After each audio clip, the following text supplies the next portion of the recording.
What's up, boys and girls? In today's video, we're going to talk about how to change your body type in NBA 2K25 so you can customize your myplayer and take your game to the next level. If this video helps you out, be sure to like this video, and let's get started. So, if you're looking to mix things up and adjust your player's look, here's how to do it. Unlock body types. To change your body type, you first need to unlock different body types. Complete at least 4 weekly workouts with a 3-star rating or higher.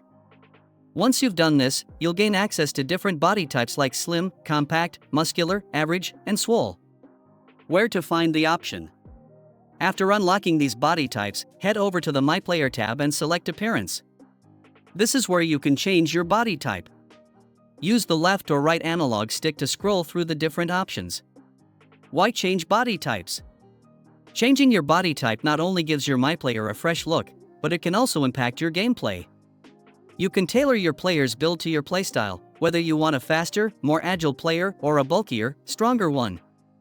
And that's it for today's guide. I hope this video helped you out. If it did, make sure to like, subscribe, and turn on notifications for more NBA 2K25 tips and tricks. Thanks for watching, and I'll see you in the next one.